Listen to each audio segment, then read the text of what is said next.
Welcome to Inside New York's Art World. I'm Barbara Lee Diamondstein, and our guest tonight is artist Lucas Samaras, who has made a considerable reputation by his inspired transformations of the commonplace and the banal into art.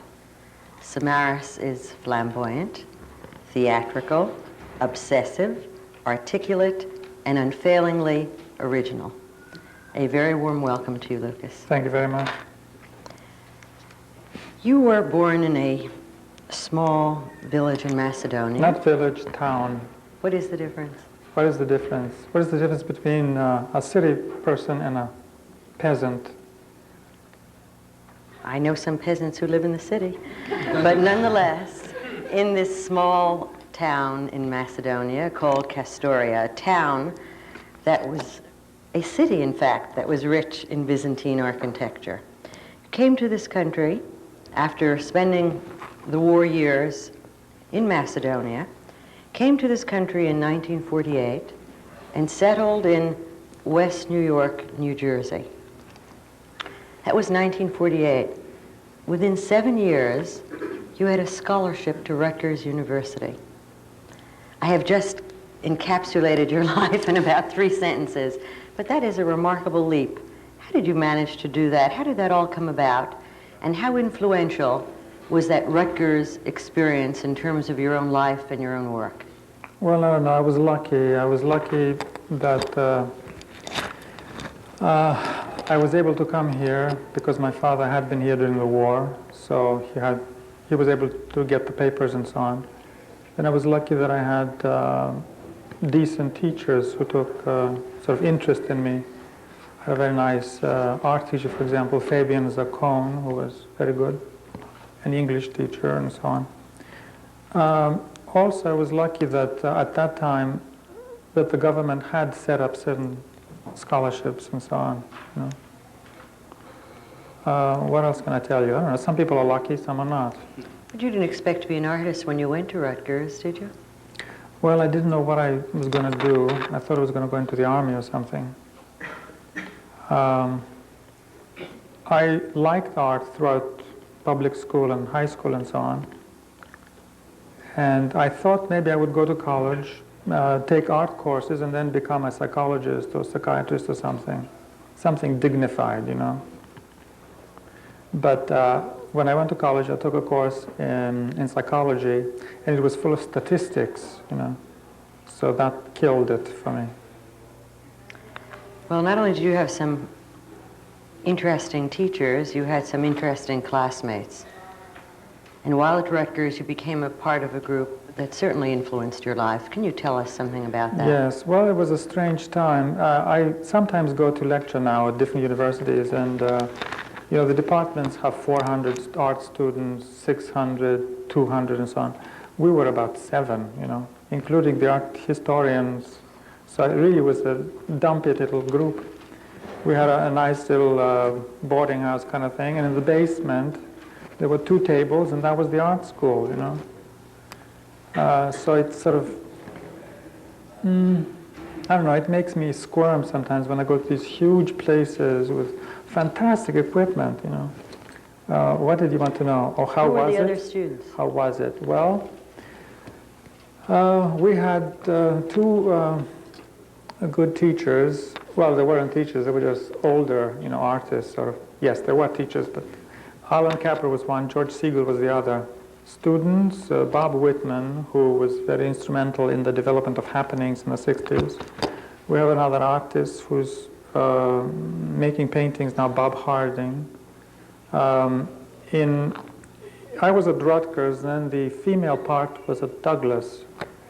And Roy Lichtenstein was there, George Brecht was involved. Wasn't Jim Dine there? Jim Dine was not there, no. But he was later a part of your happenings. He was in Cincinnati or something. Well, he was instrumental in the happenings also, yes. How did the happenings evolve? Did Alan Capro start them?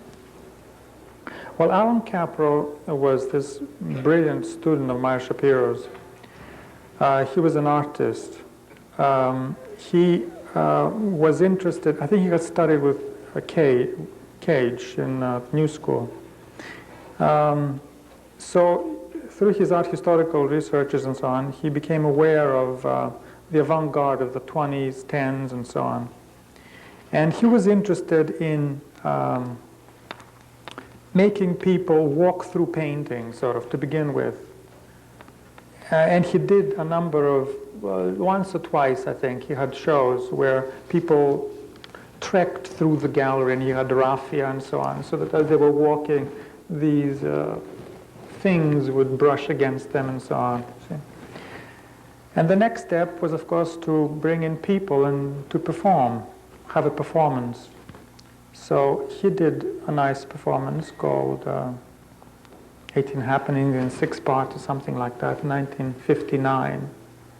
And that was like the formal beginning. Now, meanwhile, Red Grooms was also doing some kind of a theatrical event in a small, dumpy little place downtown in Delancey Street or around there somewhere. Why was this para-theater considered art? Why was it art? Because artists were making it. Why weren't they actors? The actors weren't smart enough. Please continue to describe what went on during that period. And you wended your way with that group, the Happenings group, to New York? Well, I was lucky again, because as soon as I graduated from Rutgers, Alan Capra knew this young woman who wanted to start a gallery called the Rubin Gallery, because she had a sister who was a painter, and she wanted, her sister to have access to a gallery. Anyway, it was a terrific gallery. So I showed there. And the second year, that gallery became a Happenings gallery. It sort of folded, having shows once a month and so on, and became just Happenings. How did it become Happenings? I don't know. It was What role did you play in the Happenings? Well, I appeared in Alan Capra's because I liked him, a friend, and so on. He said, why don't you do this? And I did that. I appeared, I guess, as an immigrant in lots of them. Not actually calling myself an immigrant, but they used my accents or my theatricality, Bob Whitmer was a friend of mine, so I appeared in lots of his, later in Oldenburg's and so on. What did you ask?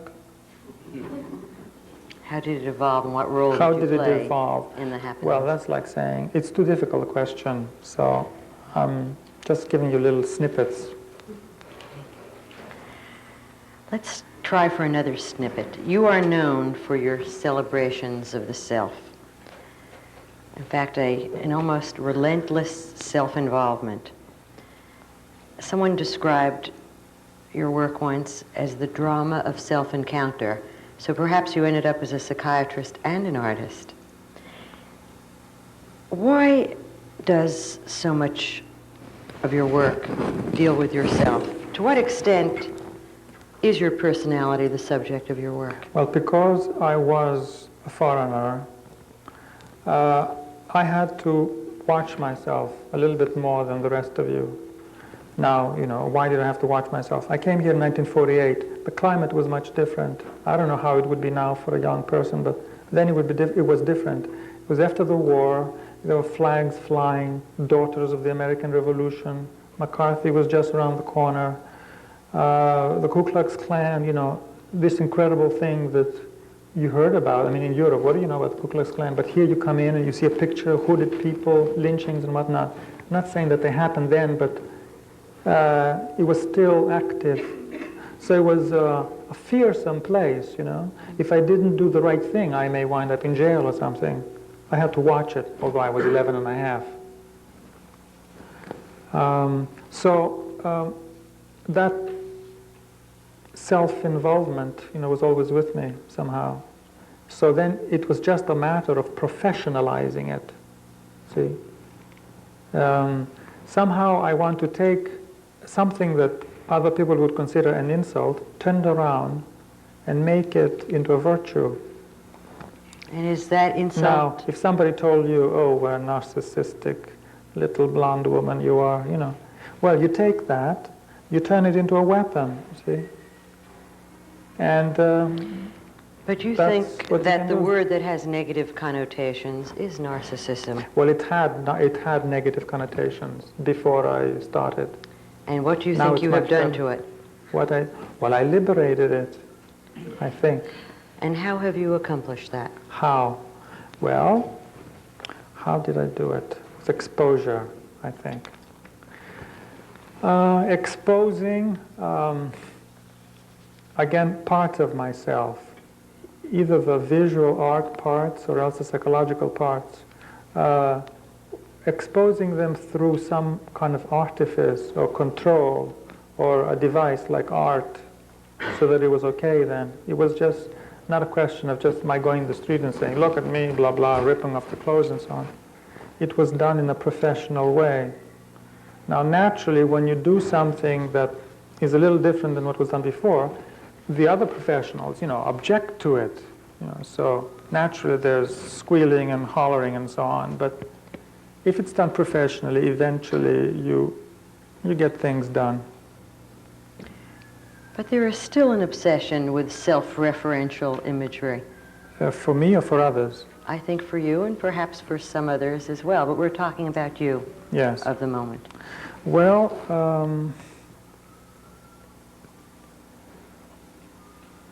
you have to try to do what you're good at.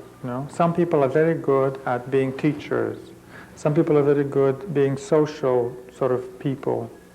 Mothers, fathers, and so on. They go out and they make other people happy, they give them things and so on. I'm not very good at that. Whereas I am good at investigating myself and then creating that as some kind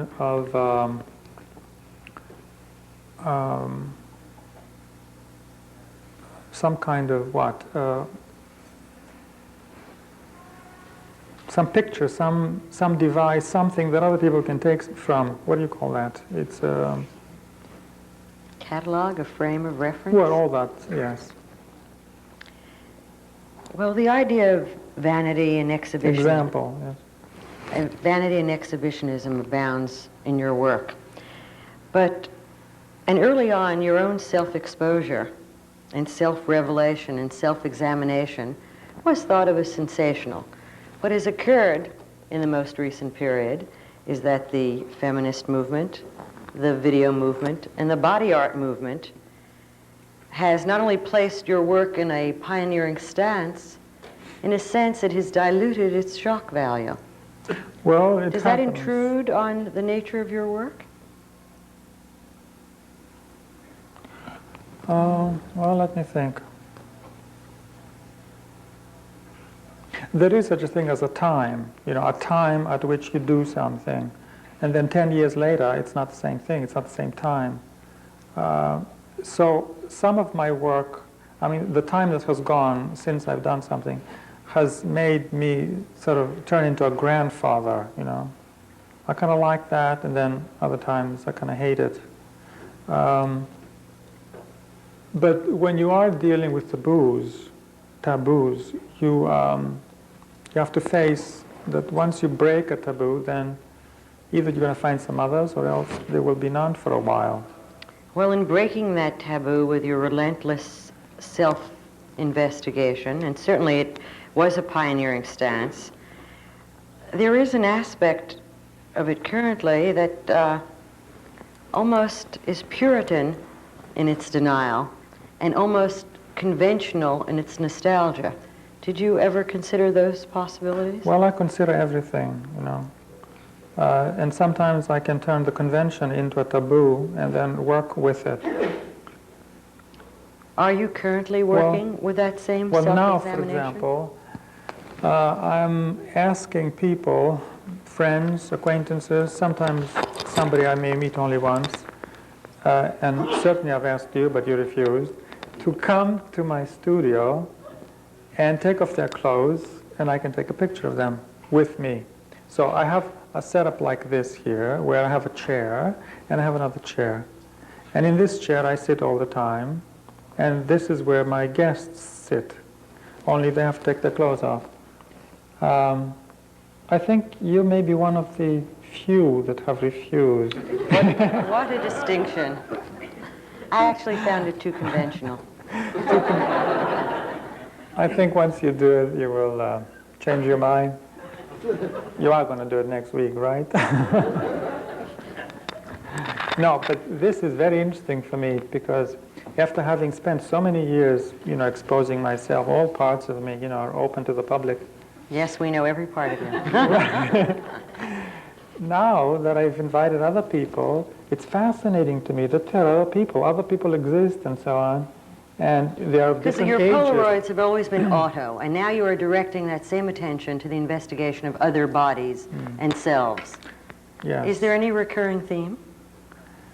What do you mean by a recurring theme? Well, I think that your work reveals that you investigate not only the superficial and the manifest, but the interior and the intrinsic.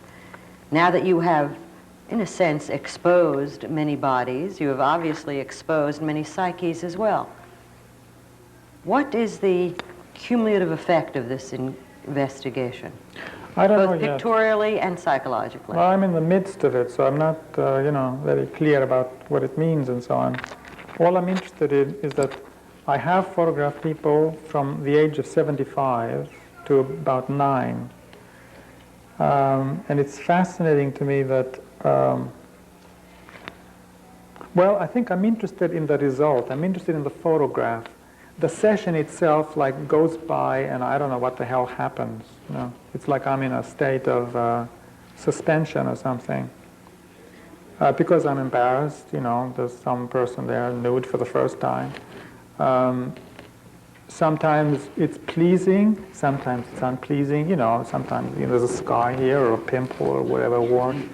Whereas in an erotic situation, there's subdued lights, kissy and all that. So it's much different. This is like a doctor saying, don't worry, dear, you look terrific, even though, you may not. Meanwhile, while I'm doing my photographs, I'm thinking, gee, I hope this comes out right, because this person is going to say, what a lousy picture you're taking, after I've spent days coaxing them to come and, the right occasion. But after it's all done, I don't care what troubles, I have. I'm left with this wonderful, human abstraction. I think perhaps you might like to explain why you call it an abstraction. Because you've not only transformed that body into a photograph, but within that medium you've made yet another transformation. Can you explain and describe what you do? Well, the person turns into an abstraction, this is an object. It's not a human being. It's an object. Well, the human being also turns into an object, where if you look at the photograph, you begin to say, well, look at that leg, how it's shaped, or the color that I've used, or the foot. You begin to suspend the communication of person to person. You begin to look at the fact, the flesh, the skin, and then you have other connections with the past. And this person may remind you of something, this shape may remind you of something, and so on. So it's an abstraction, form and color and all that stuff. You use a particular kind of camera. Several years ago, you received a gift from a camera manufacturer and discovered a new medium. Tell us something about the medium and its multiplicities for you. The Polaroid you're talking about. Well, the nice thing about the Polaroid is that you have a picture within moments. You don't have to send it to be processed, or you don't have to spend a couple of hours working in the laboratory. It's there, and I like that very much. Now they have 8 by 10, so it's a larger format thing. They even have a bigger one, 20 by 24 or something. There's something that you do to disrupt that surface. Oh, you're talking and about the disturb us. manipulation of the SX70s. Yes. I see. My new photographs don't have any manipulation. They're straight. We're The going other back to one I see. The other one one. step backwards. Well, the Because early it was certainly photographs. pushing the medium a step forward, and I think that would be interesting for you to describe what you did. You used the SX70 with that, didn't you? The Where you SX70, manipulated yes. the... Well, I don't know if it's pushing the medium forward. I don't know what it means. But, okay. You take the SX70, and it's a sandwich of many chemicals, like 16 layers of chemicals. So there's a clear plastic on top, 16 layers of chemicals in the middle and a black mylar on the bottom. So if you put it on a hard surface and you press upon it, you disturb those 16 layers of chemicals upon which the shape, the figure, and so on is created. You take a picture and there's a face there. Well, that face is formed in 16 layers of chemicals. By pressing upon it, you disturb the emulsion. So by pushing it a little bit, I can give you a bigger nose than you have, you know. By compressing it, I can make your face skinnier and so on. Essentially, that it is. It's a stupid thing. But you have to do it with some finesse. Otherwise, if you press too hard, you get to the bottom, which is the black. So you get the kind of muddy sort of situation. So it has to be very light touch. You have to be intelligent enough to set up a right situation. So with a little touching, it will come out all right. And the other thing is that you have to use bright colors when you're photographing. Like here in this situation, you have that kind of light and that kind of light, and that's it. Well, I have to use the reds and greens and so on. So that when I start pushing the Polaroid around, some color is lost, but still you have a great deal of intensity. Because if you took a Polaroid now, it would be kind of bland, whitish, and so on. Now, sometimes I like that, but in general, most of the time I use, lots of lights, colored lights. You said you have to set up the right situation. Well, you've set up a situation where your world and your apartment is your own private and in some ways secret domain. You've said it's where you eat and where you sleep and where you think. And someone described a very tiny area in your apartment, your kitchen, where you work a great deal as in Aladdin's cave. How would you describe this environment in which you spend so much of your time? Because you obviously enjoy your solitude as well and have created, in a sense, an all-purpose environment for yourself. Well, I think it started because I come from a poor background, let's say middle lower. So for many years I had to work in my bedroom. We had a small apartment. My sister slept in the living room. My parents had their own room, and I had a small little room. So for many years I made art in my little bedroom. So it was stocked full of works and so on. But the bed. What were you making then?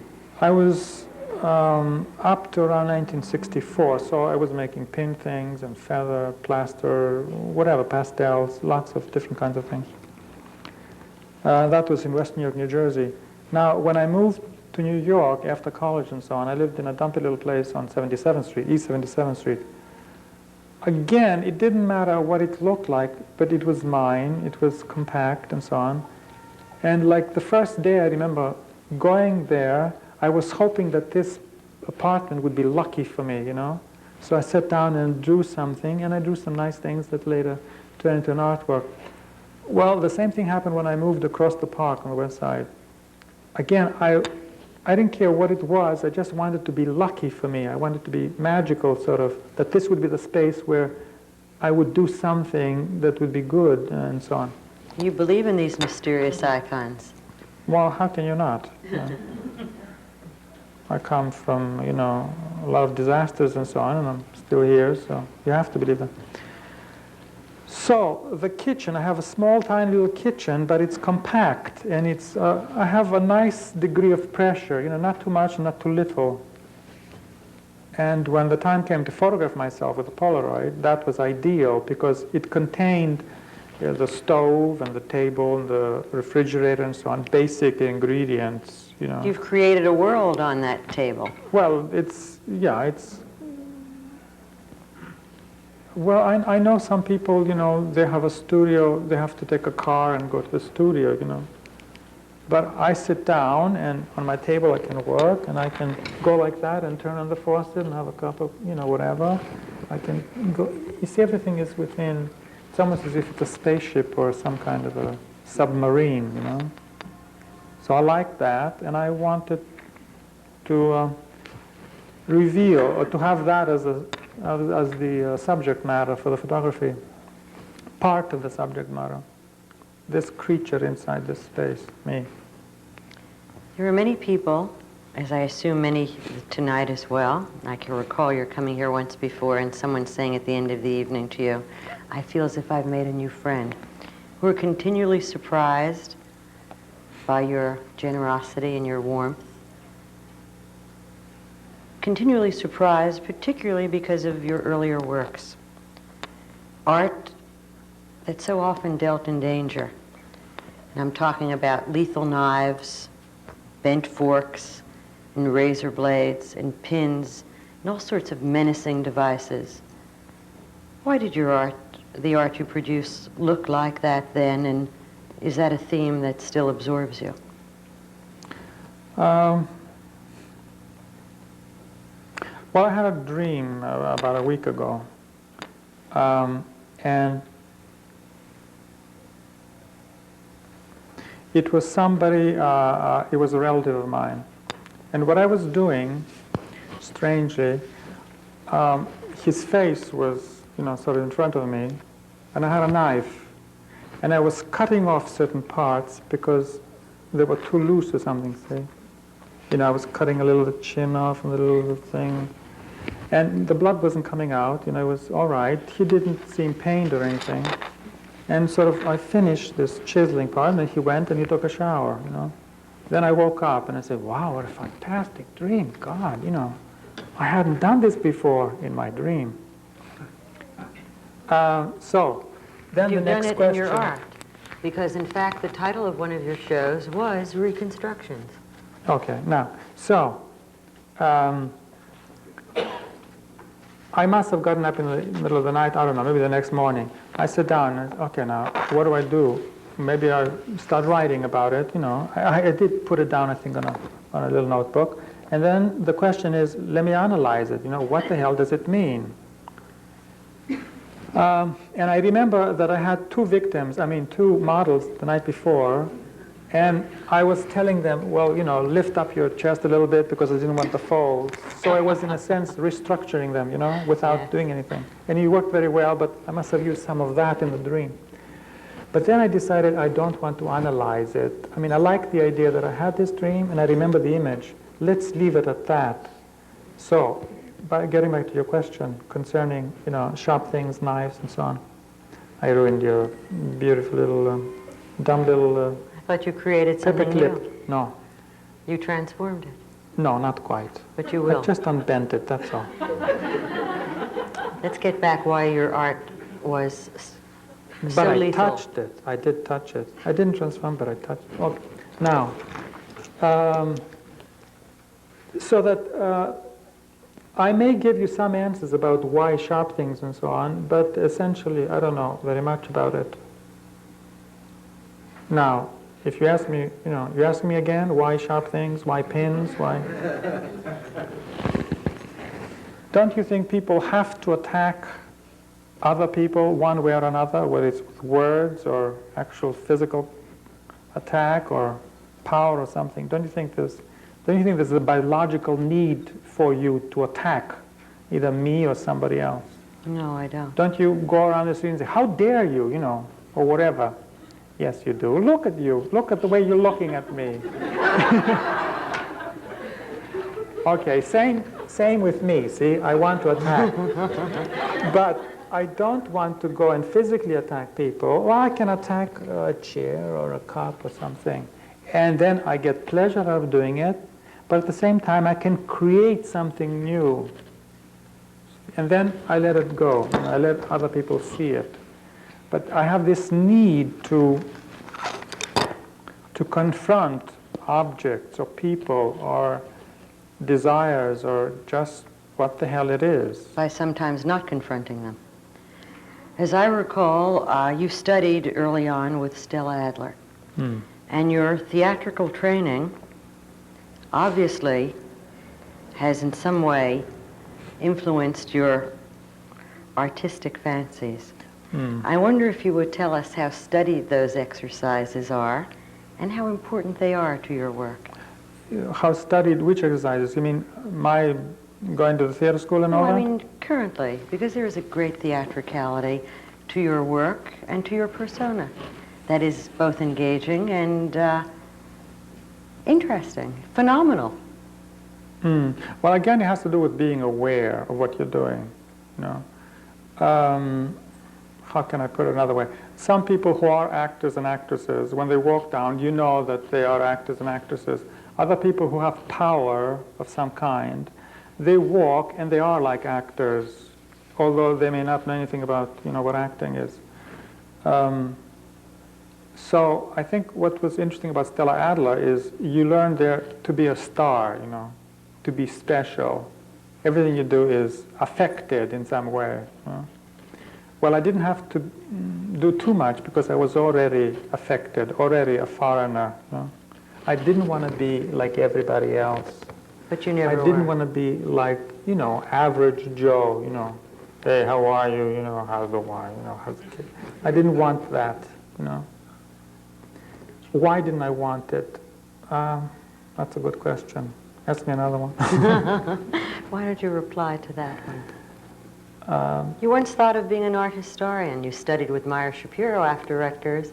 Why did you decide to be an artist rather than an art historian? Because I was not very good, and I think it's important to not do things that you're not very good at. You know, life is, you know, long. You have to do what you can do very well. If you can't do something, you know, let somebody else do it. You know, women sometimes have the problem of, you know, wanting to do too many things. Why did I say that? Because somebody was telling me that recently. But they shouldn't. They should do one thing and do it fantastically, better than anybody else. Do men ever have that problem? Do men have a problem? Usually they don't. Usually. Do they? You've said that, you've said that women have been a great source of information to you. Well, yes, of course, I grew up with women. But to this day, it is something that interests you as a source of information. Well, people interest me, not women. I mean, people, you know. A person, you know, more than a dog or a cat or a talking person, you know. I made reference before to an earlier work of yours, an earlier show that was called Reconstructions. In the catalog to that exhibition, you were asked a question. I'd like to repeat that question now. The question was, what do value in art?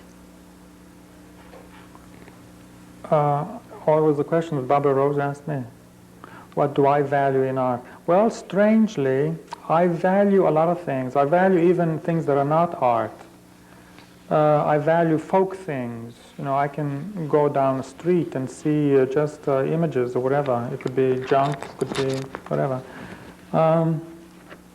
I tend not to value sort of academic things like, you know, this color scheme and so on.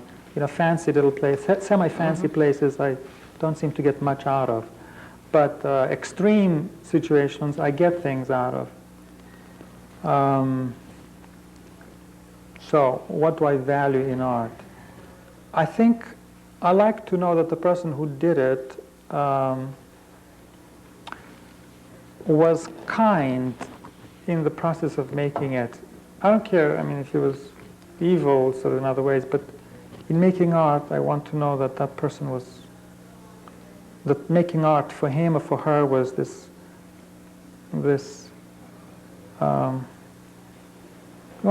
kind gesture, you know.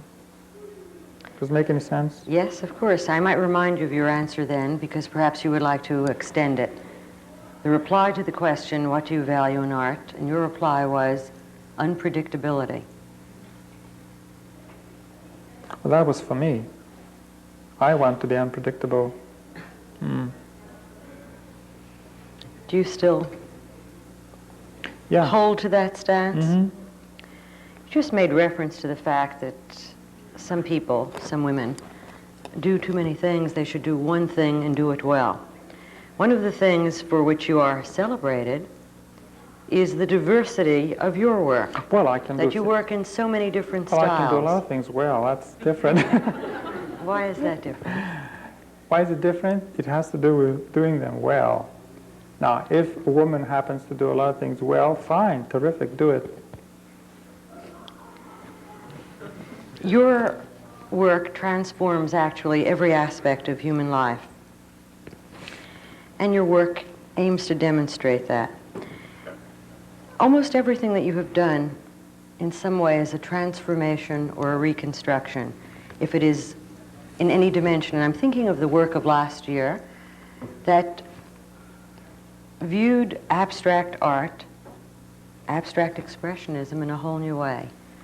You discovered a new material that was literally material, fabric.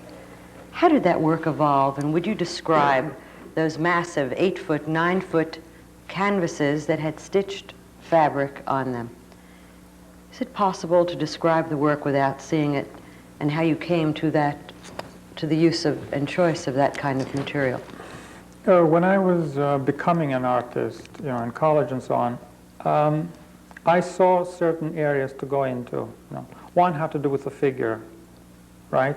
Finding some way of making an artwork that involved figures, people, not dogs, although I did paint a dog once, doing something nasty with a woman. All right, that's one thing. Another thing was what to do with color, what to do with lines or dots, what to do with what Mondrian did, what Malevich did, what Picasso did. There are certain people that are there as the adults, and you come in and you say, well, I think I want to do one of those, So I did. I did do a Matisse, I did a Van Gogh, I did a Mondrian and so on. But while you're doing it, you know that you can't get away with it, Your job is not to do in the style of. Your job is to find out what they were involved with and then see how you can use that information, draw out some information from yourself, and then invent something. Okay, so this work that you call the reconstructions, the big constructions out of fabric, I did a lot of my groundwork, by work that I did with pastels. I mean, for the previous decade, I had done pastels, I had done wall pieces and so on that had to do with that kind of structuring that was other than having a figure and so on. All right, that's one part. The other part was something personal. Now, I happen to make a lot of work out of things that are in the house or in the apartment. If I see a chair, that becomes a subject, and then I say, well, let me think what I can do about it. If I see a cup, okay, that's the cup. If I see a carpet, then I say, well, what can I do with a carpet? Because the carpet exists. I've seen magnificent carpets. Then what am I going to do? There are bed sheets or bed spreads, and let's see, I had bought materials because I was photographing myself against those materials. And naturally, I like to find many different uses for things, or for people even. I was talking to somebody who came to visit me yesterday from Polaroid, actually, and I was saying, listen, you're sitting here, I'm talking to you, but I'm thinking, how can I use you?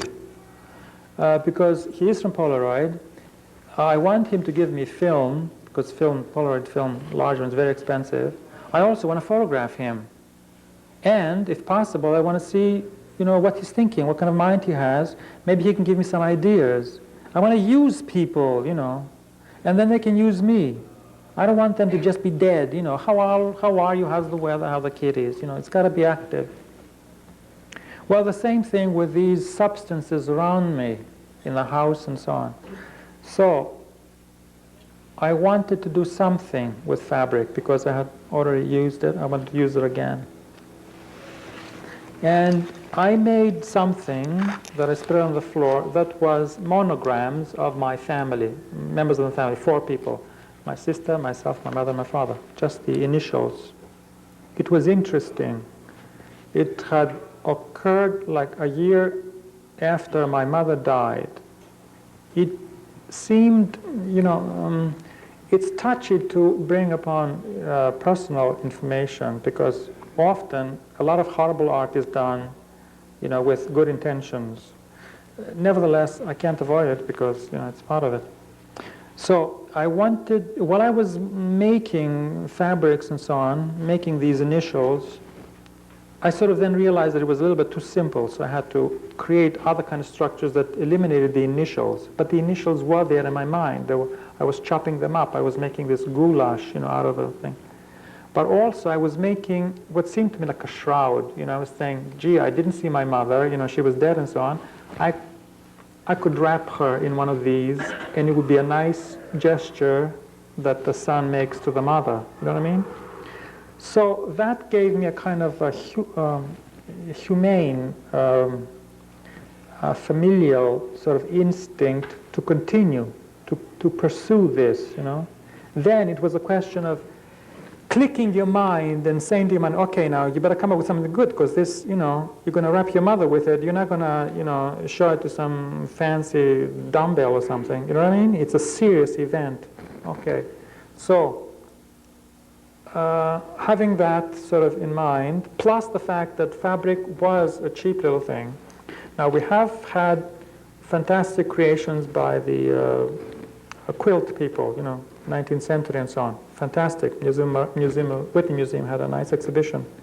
Nevertheless, it was still the area of tchotchkes, So it was another taboo area. It was an area that was loaded and so on. So I felt, that's it. Let me do something. It was fashion and chic. Yes. It was a remarkable thing that you accomplished. But I wonder if you'd go back to that earlier question. Why do you work in so many styles? And where do your ideas come from, Lucas?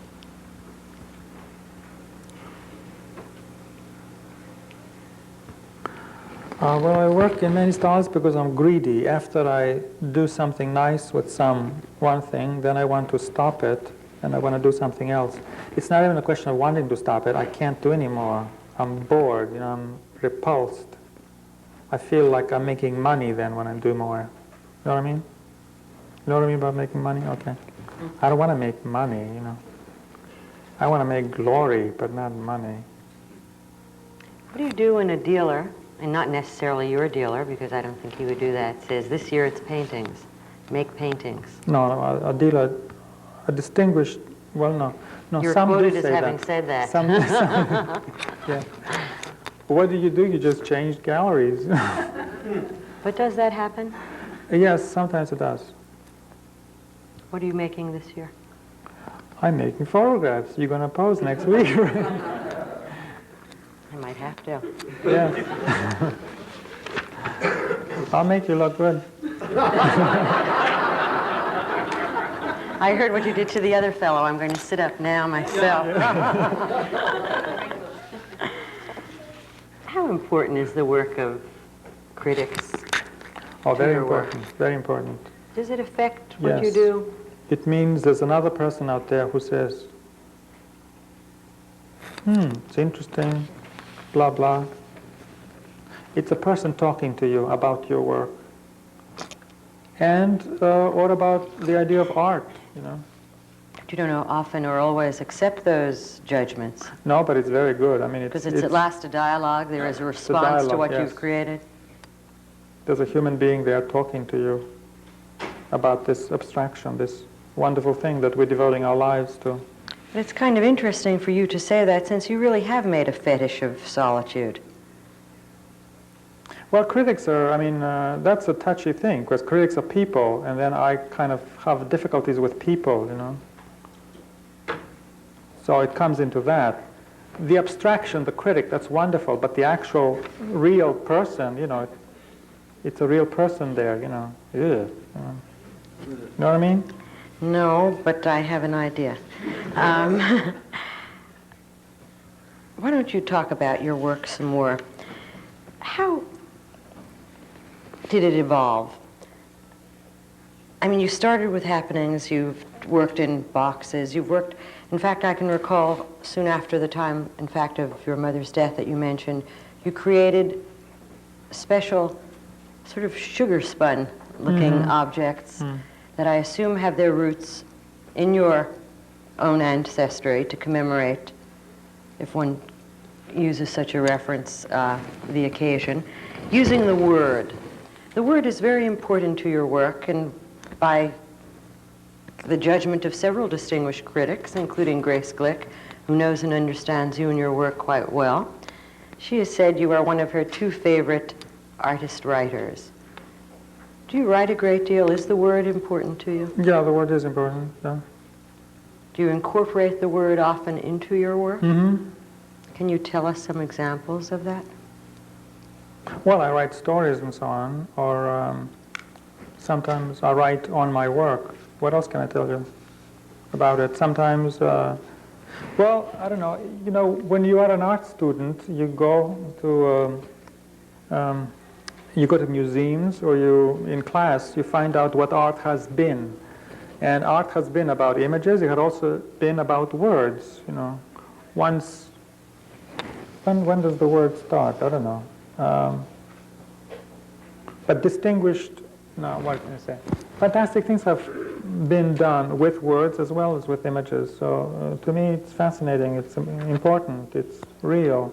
The only thing is to find out the right word. Like in the 60s, early 60s, it was nice to find the word, you know, love, or I am, or I don't know, whatever, those things. But now it's kind of boring now, you know. Everybody can say love or art. It's difficult to find simple words, you know. Like They haven't been corrupted. In religion, you have God or Allah, something. It was nice at that time, but now, what can you do? How can you find some meaningful word or sentence even? It's very hard. It's been said that you've always made a shrewd use of clinical psychology in your own work. Is that an assessment with which you would agree, both as an artist and as a writer? Well, I wouldn't praise myself as a psychologist, but I was interested in psychology. I was interested in some of the concepts involved and so on, and I did have a friend who was a psychiatrist, and we had lots of conversations with him and his wife and so on, a painter. So it interests me. You see, how can I say, I'm not an academic. I don't remember things. I read, it goes into my head, and then eventually comes out one way or another, but I can't tell you specifics. I just know that I'm affected by it. Same thing with artworks. Or you asked before, how does my work evolve? I don't know, it just happens. I seem to look at the right places, and then I do a lot of pushing. You know, I get up a lot of times. I spend weeks or months sometimes. I don't know what to do. I pace my floors, and I have arguments with people because things are not happening. But eventually something happens, and I go with it.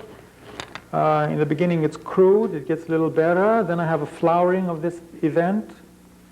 Then it seems like I've done just the right amount, and I go on to something else. How do you know when a work is completed? Well, you invite your friends, and they make a comment or two. You gauge. They come, they go. You kind of remember what they said. You say, "Let me see, is that true?" You say, "Gee, maybe it's not." You invite another friend. Another point of view. So you find one who agrees with you. Yes, but then if they agree too quickly, then you kind of don't like that either. It's tough, You have to be very careful. As you're developing into an artist, you also have to develop as a critic. You can't depend on somebody else criticizing you. You have to do it. So criticism is important, very important. To the works of what other artists do you most respond? Well, at the moment it's kind of dead, so there's nothing much to respond. Usually I respond out of jealousy, if I think that somebody else is doing something better than me. When did you last have that pang? Don't ask me. But it happens. Well, you say that nothing is happening. There are those who think that would describe the current art scene, would characterize it as there being no dominant school of art at this time, that it is characterized by diversity and multiplicity. There are those who seem to be concerned about it, and others see it as a time of greater ferment than ever before. How do you evaluate it? Well, I'm hoping that it's very good. I'm hoping it's like the late 50s where nothing was happening, a lot of imitations, a lot of garbage, but it was the time when this new movement. So I'm hoping for the 80s, 81, 80, 81, something will happen. And what do you expect that to be? I wouldn't dare, none of my business. It's none of anybody's business. Let it happen, you know. Don't push.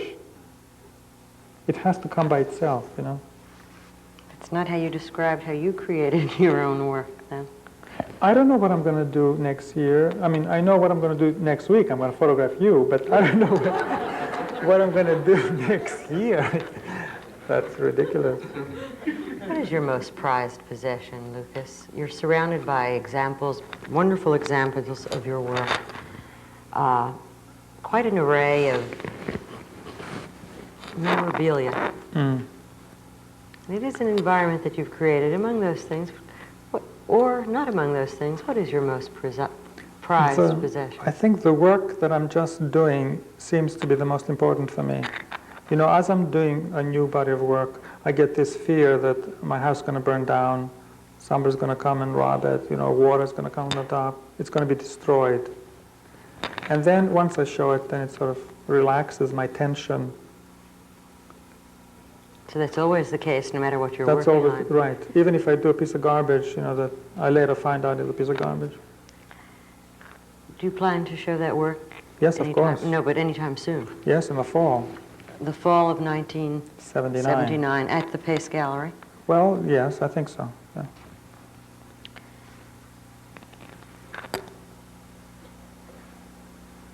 How do you see the state? We've talked about the state of the art world. Has the state of the art market affected the state of the art world, do you think? The art market, I don't know very much about it. Has the state of the art market affected the art world? Probably, but it always was the case. Even in the 50s, when you had maybe only 10 buyers, still you had, you know, some people who were making things just for the buyers, kind of. And now you have, of course, a lot more artists, a lot more people buying and so on. I've been asking a question of lots of artists that came here that isn't really a very fair question, but I think I'll ask it anyway. And that is, regardless of price or availability, if you could choose any objects, what would they be? What do you mean, any objects? That you could choose because they so interested you. From the outside? Yes. Any works of art, any objects? Painting, sculpture? I don't... Antiquities? You see, I buy things, but in order to use them, in order to photograph them or something, I really don't want to have anything for itself.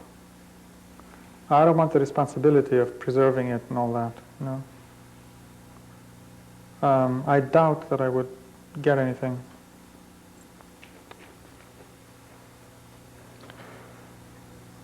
The role of the museum in recent times has changed considerably, too. You've also had already partial retrospectives of your work in various places. Do you see the role of museums as changing considerably? Do you see them as educational institutions? Do you see them so beleaguered by financial crises that their focus and direction will change? Is the museum still so important? Well, for me, the older I get, the more unesthetic they become, the more banal they turn. I mean, when I was younger... Because you know so much more, and you've done so much more, and seen so much more? Maybe. And emerging sensibilities are often less professional, they seem to me, sort of less magical. But maybe it was youth, you know, when I was there, little jerk or something, you know, it was wonderful. But now, no, it's kind of seedy, and they don't seem to be grand, you know, people with grand concepts, sort of. Is there anything in life that you see surrounding you that has the same great crescendo, that same grandeur around you, that you obviously long for, and I guess many of us do? No, sometimes I think you think maybe in politics, in certain parts of the world, there's something that may turn out to be kind of mysterious, or different at least, like in China or Iran, you know, something may happen. You kind of tremble a little bit at the magic of it, you know. Other than that. Did you ever expect your life to unfold the way it has? No, I didn't. What were your expectations? I mean, you're a very young man and a lot has happened to you. Well, naturally, any child, you know, has fantastic sort of dreams. You know, they want to end up being, well, a Greek child. I wanted to be a prince, see, a filthy rich prince. You may end up that way. Well, I'll be filthy. I'll be rich. I'll be an artist, not a prince. I think so far it's very good. Because it's clean, you know. I think it's relatively clean. And that's good. What do you mean it's relatively clean? It's clean, you know. I feel kind of clean. I don't feel dirty. You know, I haven't done, I don't think, things that a prince would have to do, you know what I mean? So I feel okay. My only problem is what to do about tomorrow. I am in the midst of middle age. You know, I have to face that that catastrophe, you know. I have to see the people around me, you know, and then I have to say, well, what am I going to do? To whom am I going to talk to? And what am I going to do? That's the question. What am I going to do? Whatever it is, we know it will be of considerable interest. Thank you very much, Lucas Samaras, a remarkable artist, to talk with us in such a consequential fashion. Thank you. Thank you for being with us, too. And now, what we do is ask the class to join in the interviewing process. If you have a question, won't you raise your hand and I will call on you. And if you care to, please identify yourself by name. Does anyone have a question?